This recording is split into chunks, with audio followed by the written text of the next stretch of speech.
A'udzubillahi minasyaitonirrajim. Ulaika humul mu'minuna haqqan lahum darajatun 'inda rabbihim wa maghfiratun wa rizqun karim. Mereka itulah sahaja. Ulaika itu mereka, hum pun mereka. Jadi makna itu mereka sahaja, mereka itu sahajalah yang betul-betul beriman. Mukminun haqqa, beriman haqqal iman, sebetul-betul beriman, betul-betul iman, tak main-main. Yang mana tu? Yang tiga tu lah, yang disebutkan tiga sifat yang sebelum ni, iaitu ayat sesuai dengan ayat yang ketiga tu. Yang kedua, innamal mu'minuna allazina idza dzukirallahu wajilat qulubuhum. Innama, hanya, yang ini pun hanya juga. Maknanya hanya orang-orang mukmin itu, orang-orang mukmin itu hanyalah apabila disebut nama Allah bergetar hati. Itu dalaman ya. Tengok tuan-tuan Al-Quran ni dia punya bahasan tu memang bukan main-main lah. Hebat. Tengok orang mukmin tu apabila dibaca ayat-ayat Quran, dibaca zikir Allah, bila disebut Allah, wajilat qulubuhum. Itu hati. Apabila dibacakan kepada mereka ayat-ayatnya, ayat-ayat Allah, zadathum imana, bertambah iman hati. Wa ala rabbihim yatawakkalun, dan hanya kepada Tuhan mereka lah mereka bertawakal, berserah diri. Tawakal hati. Jadi tiga perkara ni perkara hati. Kemudian yang kedua, allazina yuqimunas shalah, mereka mendirikan solat, itu badan ya, amal badaniah. Kemudian wa mimma razaqnahum yunfiqun, yang ketiga, kerja hati, kerja badan, sembahyang. Kemudian apa-apa yang kami rezekikan kepada mereka, sebahagiannya mereka infakkan. Infak harta. Ya, jadi kerja hati, kerja badan, dan kerja harta. Tiga perkara ni, maka kita tengok jawapannya. Apa balasan Allah Ta'ala untuk mereka yang begitu sifatnya tadi? Ulaika hum. Jadi innama, hanya orang yang beriman tu hanya macam ni, macam ni. Ulaika hum, dan mereka itulah hanya al-mu'minuna haqqa. Hanya orang tu sahajalah yang macam tu sahajalah yang mereka betul-betul beriman. Yang iman yang sebenar iman.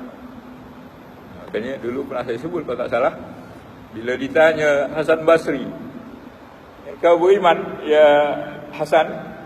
Dia kata, kalau sekadar beriman dengan Allah, beriman dengan akhirat, ya aku beriman. Tapi kalau ikut surah Al-Anfal ni, aku belum tahu lagi. Takut. Ya, makam tu tinggi sangat. Jadi kita ni tak tahulah Hasan Basri pun macam tu jawabnya kan. Kita ni tak tahulah nak jawab macam mana. Tapi yang pasti ayat-ayat ini merupakan ciri-ciri orang beriman. Maka bila Allah Ta'ala ceritakan ciri-ciri orang beriman tu, supaya kita tirulah.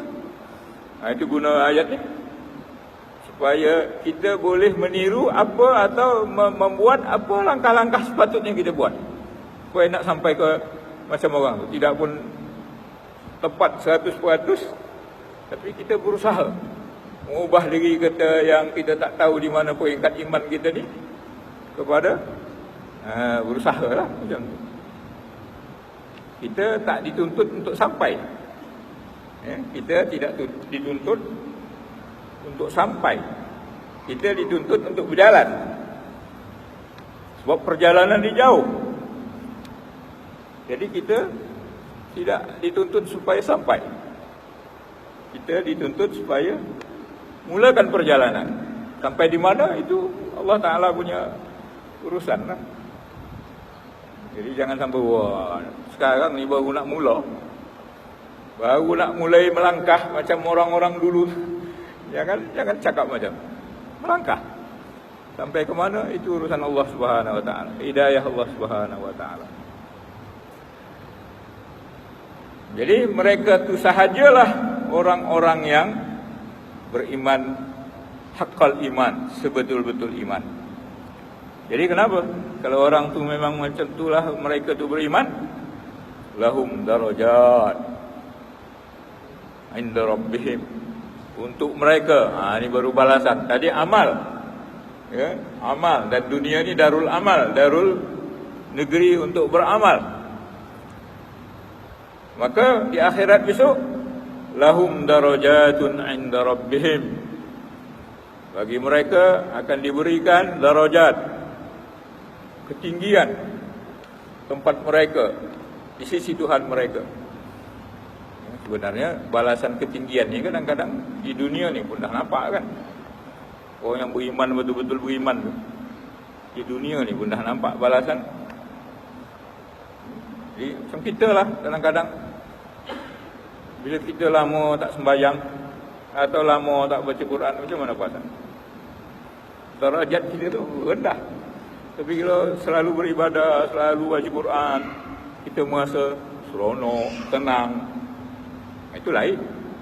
Ya, jadi itu kita mesti apa? Mesti jadikan wirid, jadikan amalan harian, zikir, sembahyang sunat, kalau boleh puasa, baca Quran, supaya kita tu mendapat darajat, ketenangan yang tak ada dapat pada orang lain. Dan ini sudah dibuktikan, kalau tak salah dah saya cakap begitu.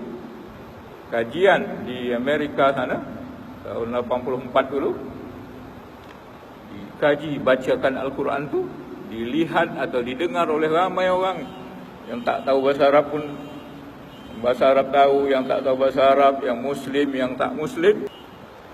Mereka merasakan ketenangan. 97%.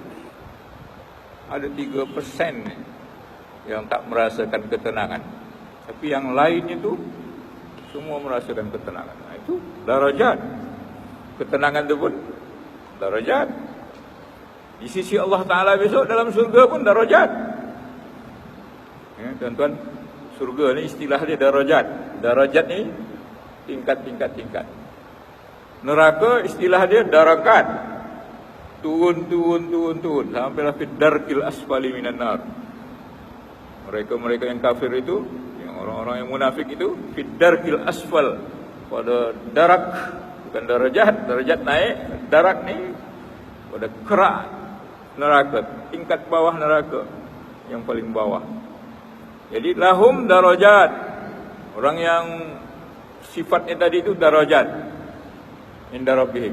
Tuan-tuan, Abu Hayyan, pakar tafsir, pakar bahasa, dia mengatakan bahawa balasan ni 3 macam tu. Tadi 3 peringkat amal kan. Amal hati, amal badan, amal harta. Maka yang pertama ni untuk yang pertama, yang mereka hatinya yang macam tadi. Apabila disebut nama Allah, dia bergetar hatinya.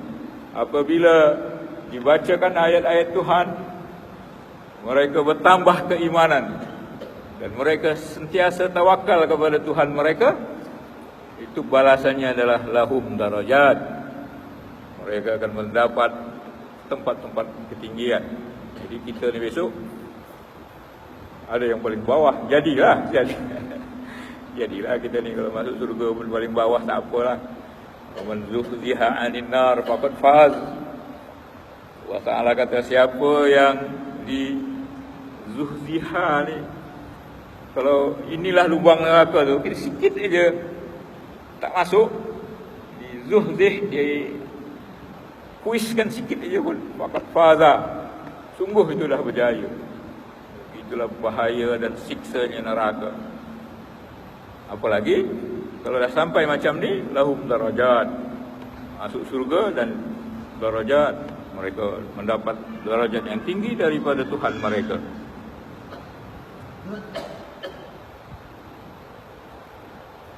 Maka pernah Nabi SAW ada dalam tafsir Ibn Katsir ni, jumpa kepada seorang sahabat namanya Haris bin Malik Al-Ansari, orang Madinah.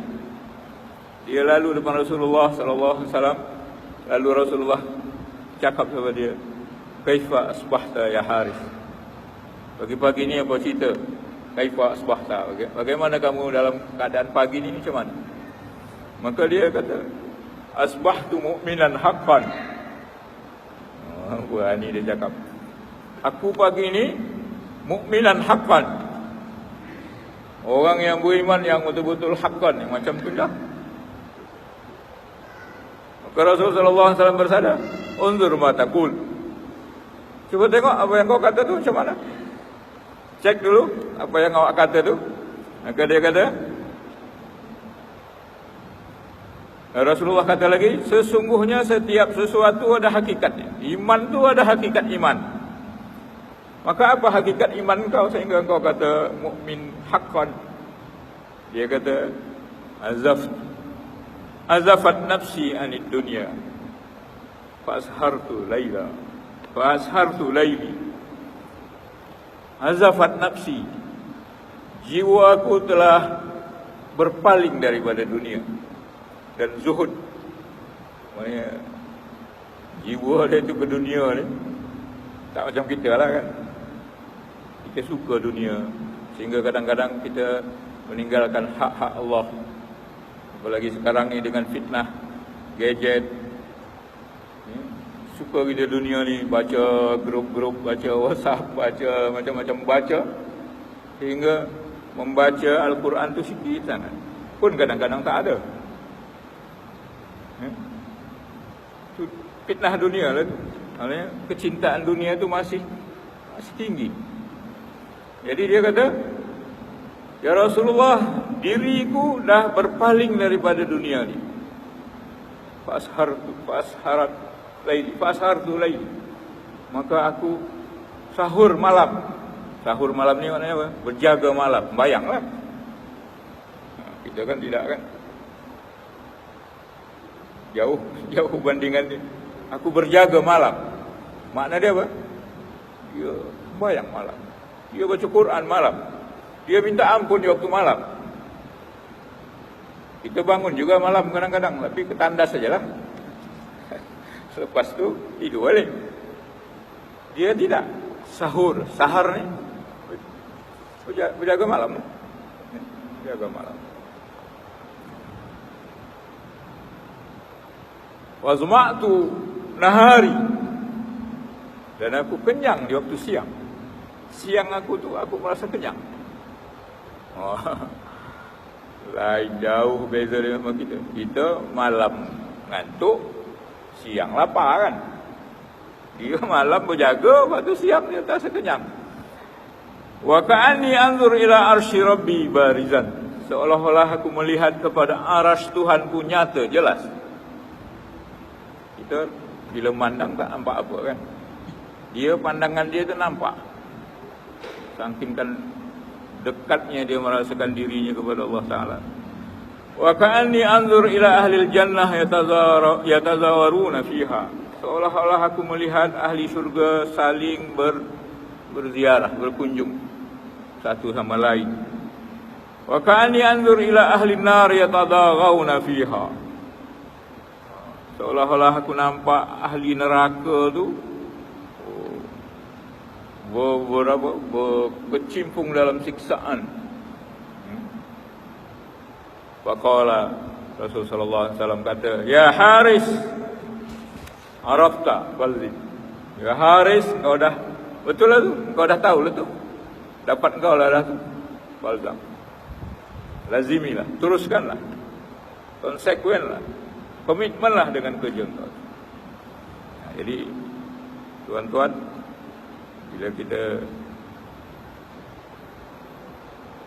tanya diri kita, peringkat mana iman kita, makanya tak heranlah bila orang-orang yang ahli jannah ni besok, termasuk kita insya-Allah, walaupun di mana kita, yang penting kita lepas daripada neraka.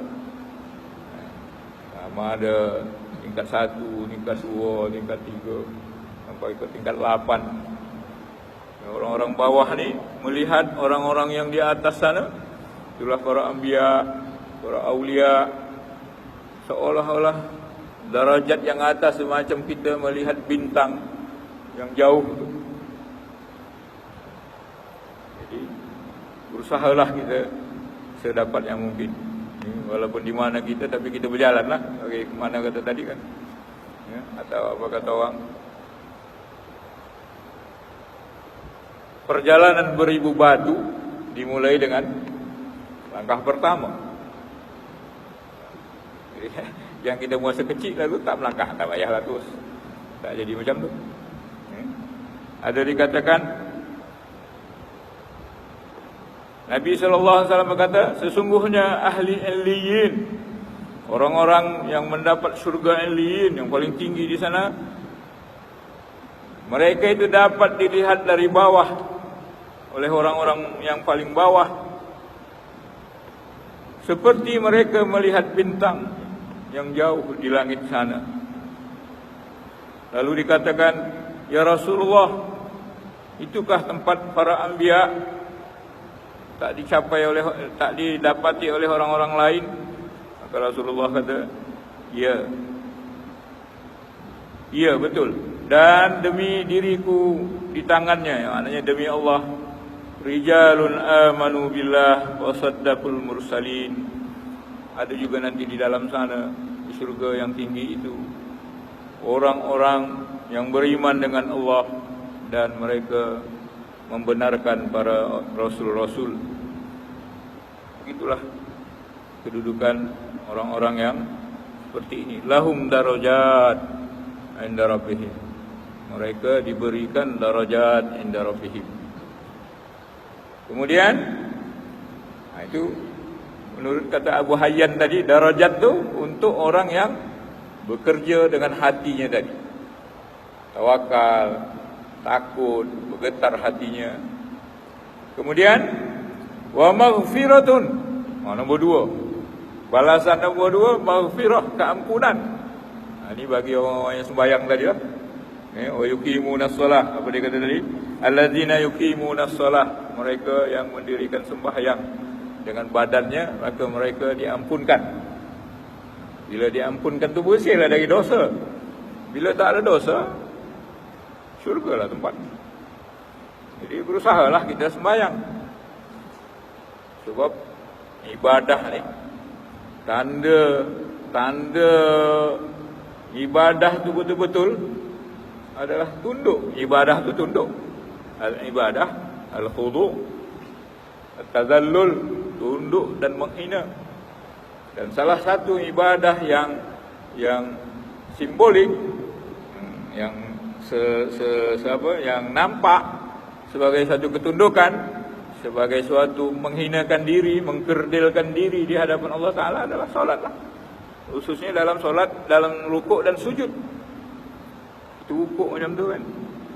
Makanya rukuk ni seboleh-bolehnya jangan bagi sama siapa-siapa selain Allah Ta'ala. Jangan tunduk kepada orang. Nak hormat orang tu hormatlah, tapi jangan sampai, Nawawi kita, jangan sampai kita boleh pegang lutut kita. Paling kurang hukumnya makruh. Jadi tak boleh ya. Apalagi sujud. Ya, jadi jangan sujud sama orang. Sebab sujud itu adalah tanda ketundukan, kekerdilan kita di hadapan Allah Subhanahu wa taala. Cuma rasakanlah ya, rasakanlah akrabnya, dekatnya kita kepada Tuhan. Ya, berhubungan kita kepada Tuhan yang didasarkan tunduk dan patuh tadi berdasarkan kita faham hubungan, alaqah, hubungan kita kepada Allah Ta'ala. Kerana kita tahu Allah Ta'ala itu pencipta kita, maka kita ada hubungan. Rasakan. Kemudian rasakan bila dah berhubungan, ada hubungan kita antara Khalik dengan makhluk, maka timbullah sayang, suka, selesa dengan sembahyang. Timbullah rasa rindu. Rindu nak beribadah, rindu nak jumpa Allah. Macam kita dengan kekasih. Kemudian asyik. Itu tahapan-tahapan dia. terasa berhubungan, terasa sayang, terasa rindu, terasa asyik, terasa nak saja. Itu salah satu faedah daripada ibadah kita yang khusyuk lah. Jadi maka mereka ini maghfirah wa maghfiratun, dan bagi mereka walahum maghfirah, dan bagi mereka akan diberikan keampunan. Jadi tuan-tuan, makanya dalam sembahyang tu setiap dosa-dosa kita tu akan habis, bahkan dari berwuduk lagi pun kan. Wuduk maka berjatuhanlah dosa-dosa kita ni mengikut air sembahyang tu. Maka rajin-rajinlah berwuduk. Kemudian sembahyang berguguranlah dosa-dosa itu. Karena inilah dia balasan wallazina yuqimuna shalah tadi walahum maghfirah.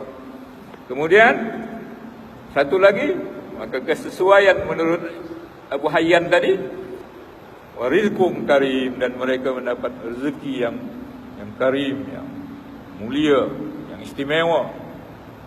Untuk siapa? Sebab mereka tadi belanjakan hartanya, yaitu wa mimma razaqnahum yunfiqun. Tengok tu susunan ayat. Lahum darajatun inda rabbihim wa maghfiratun wa rizqum karim. Sesuai dengan yang di atas. Boleh jadi kalau dia pakar bahasa, Abu Hayyan ni pakar bahasa dan pakar tafsir. Jadi bila dia kaitkan macam tu, seronok mendengar. Jadi itulah tuan-tuan, kesimpulan daripada al-mu'minuna haqqan, beriman dengan benar-benar. Jadi bila Allah Ta'ala ceritakan, puji orang-orang yang seperti ini, dia hendak daripada kita tu contohi. Sayangnya Allah Subhanahu Wa Ta'ala, dia tak rahasiakan orang-orang yang dia sukai, tapi dia paparkan dalam Al-Quran. Orang yang aku suka tu macam ni, aku puji. Balasannya ini, engkau mendengar ni, engkau baca ni, ikutlah, tirulah. Nanti ada masanya pula Allah Ta'ala paparkan, beritakan kepada kita orang-orang yang dibenci. Maka kita sebagai pembaca, mentadabbur Al-Quran, memperhatikan ayat-ayat Al-Quran, kita faham bahawa ini orang-orang yang dibenci oleh Allah Ta'ala, matlamat daripada pemaparan ayat itu supaya kita tak buat, supaya kita berhati-hati jangan termasuk golongan-golongan yang macam itu. Kemudian ayat berikutnya,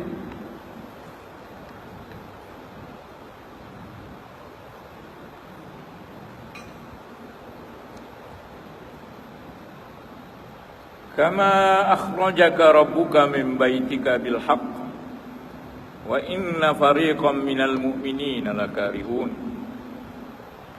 yujadilunaka fil haqqi ba'dama tabayyana ka'annama yusaquna ilal maut wa hum yanzurun. Ayat ke-6. Ayat ke-7 pula, wa idh ya'idukumullahu ihdat ta'ifataini annaha lakum wa tawadduna anna ghayra dhati syaukati takunu lakum wa yuridullahu an yuhiqqal haqqa bi kalimatihi wa yaqta'a dabiral kafirin. Cerita beriman. Kemudian sambungan daripada ayat yang pertama, iaitu Al-Anfal. Sahabat-sahabat yang ikut orang Badar tu masing-masing nak harta rampasan. Kemudian diatur oleh Allah Subhanahu Wa Ta'ala. Dibandingkan keadaan yang pertama tu sama ayat ini, kama serupa dengan keadaan mereka mula-mula itu. Akhrajaka rabbuka min baitika, ketika engkau wahai Muhammad, Allah Rabbuka, Tuhan kamu, Tuhan engkau wahai Muhammad telah mengeluarkan engkau dari rumah engkau, dari Madinah.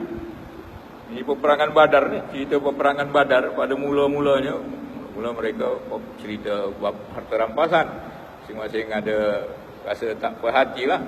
pembagian harta rampasan serupa dengan mula-mula. Harta rampasan itu selepas perang. Yang ini pula cerita serupa hal mereka tu waktu mula-mula bila disuruh mereka keluar dari rumah. Ketika mana engkau telah diarahkan, dikeluarkan, diarahkan keluar oleh Tuhan engkau dari rumah engkau, itu dari Madinah. Bil haq, arahan itu hak, betul-betul benar, mempunyai kebenaran, bukan sia-sia. Wa inna fariqam minal mu'minina lakarihun. Sungguh sebahagian daripada orang-orang mukmin sungguh karihun. Dua kali sungguh. Inna sungguh, lam pendek tu sungguh. Saya selalu ingatkan ya. Kalau baca doa, kalau la tu panjang la. Sebab kalau la pendek jadi sungguh.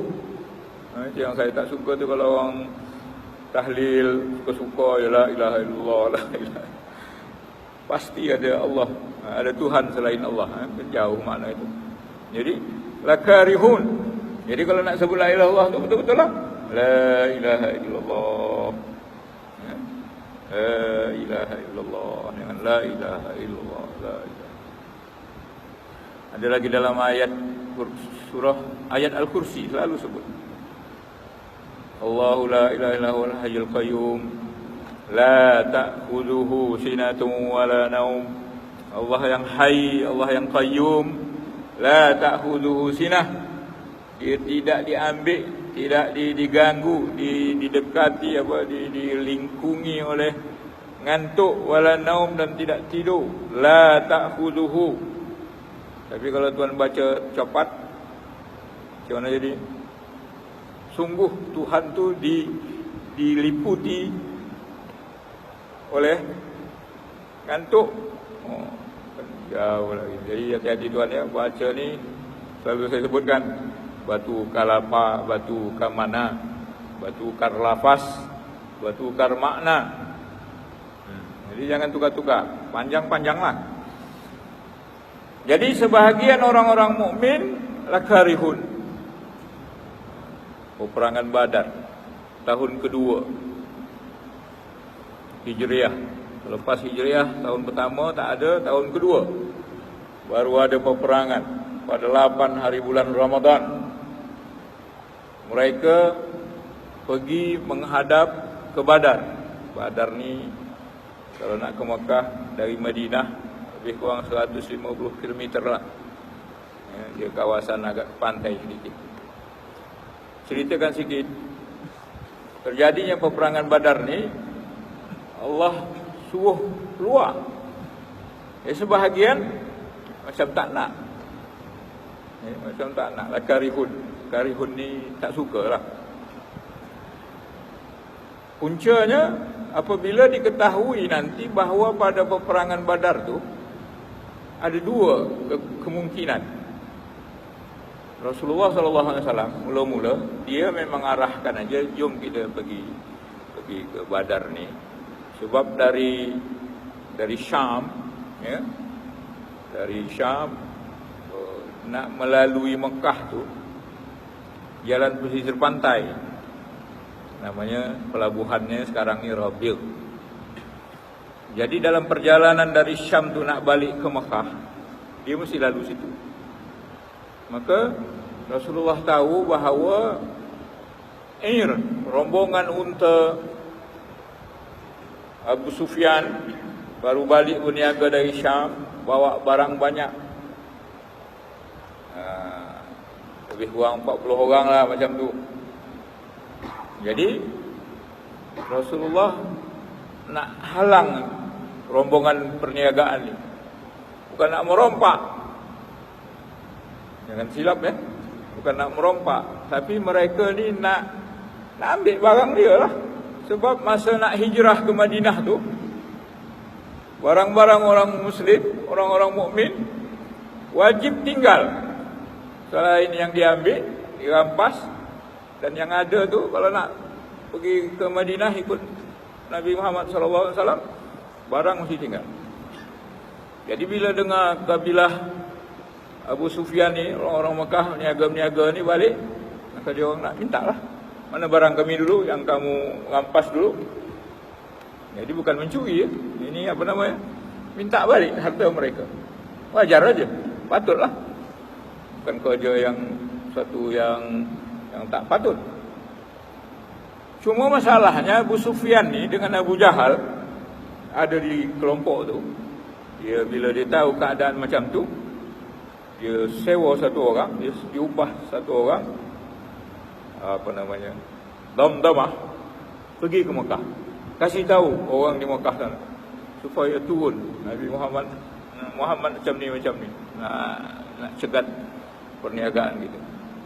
Datanglah beberapa pasukan yang jumlahnya sampai 1000.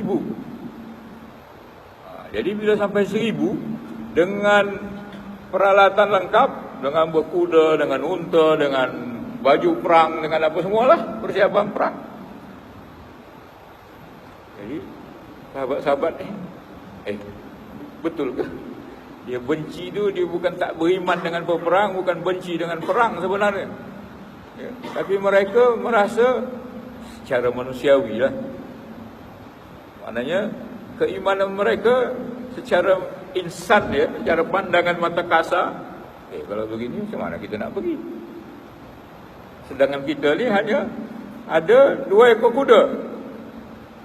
Dan kalau tak salah 7 ekor unta. Sikitlah unta. Sehingga satu orang tu, 3 orang tu satu unta. Lebih kurang macam tu. Dan bilangan yang ikut ni 313, 310 macam tu. Ada yang kata 313. 2 ekor kuda dan sekian ekor. Ada yang kata 7, ada kata lebih daripada tu. Yang pasti satu unta ni ditunggang oleh 3 orang. Jadi dalam keadaan sikit ni, sedangkan orang musuh 1000 dengan peperangan, dengan alat peperangan, jadi wajarlah sahabat ni dengan mata kemanusiaan dia seakan-akan beratlah. Jadi ada 2, ada rombongan yang bawa dagangan dan menghadapi musuh. Itu punca dia tu, lakarihun tu. Sebahagian ramai yang ditafsir mengatakan macam itulah. Bukannya sahabat-sahabat tu tak nak total, tapi memandangkan persiapan tadi sedikit. Hingga tuan-tuan cerita dia, Rasul sallallahu alaihi wasallam bertiga. Rasul sallallahu alaihi wasallam, Abu Lubabah, Ali, bertiga naik unta yang seekor ni. Lalu 2 orang sahabat ni, Ali dengan Abu Lubabah ni, naiklah ya Rasulullah, biar kami berjalan. Hormatlah sama panglima perang kan, sama Rasul sallallahu alaihi wasallam. Rasul kata, aku ni tidak, kamu berdua ni tidaklah lebih kuat dari aku. Tengok Rasulullah. Rasulullah pun gagah juga. Kalianlah naik. Akhirnya mereka bersepakat, okeylah nanti sekian jauh gantian jauh. Bila turn Rasul sallallahu alaihi wasallam, Rasulullah kata, tak apalah, aku kuat dan aku nak pahala. Maknanya yang berjalan tu pahala dia lebih lah. Sampai macam tu keadaan. Maknanya satu unta dengan 3 orang berganti-ganti. Walaupun pemimpin, dia tak nak sonang seorang Jadi panduan kita lah, sejarah ni jadi panduan kita bahawa itu namanya apa? Kepimpinan melalui tauladan. Macam tu. Serupa dengan Abu Bakar. Ini contoh-contoh orang baik-baik tuan-tuan ya. Abu Bakar tu, ini tak ada kaitan dengan PRU ya.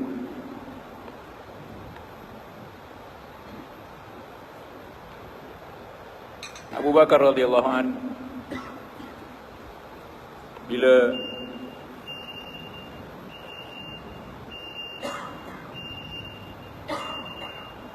bila dia dilantik jadi khalifah, Abu Bakar ni kerja dia sebelum khalifah, dia tukang perah susu unta jirannya.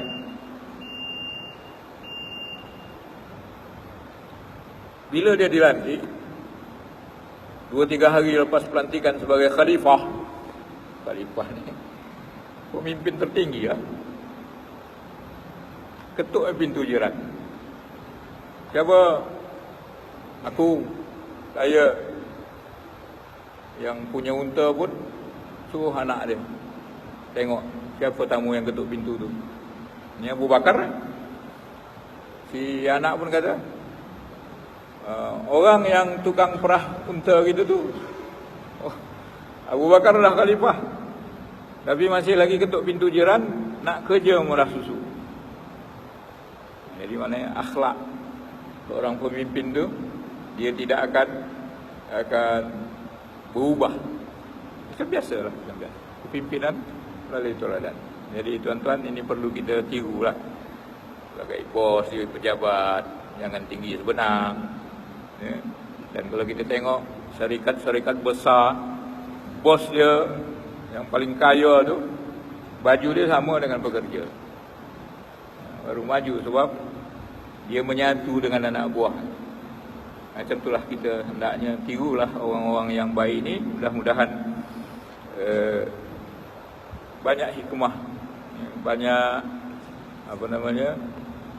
faedah daripada berkelakuan baik seperti ini. Dan itulah agama. Kita ni jangan agama sembahyang puasa. Hebat sangatlah tu sembahyang puasa.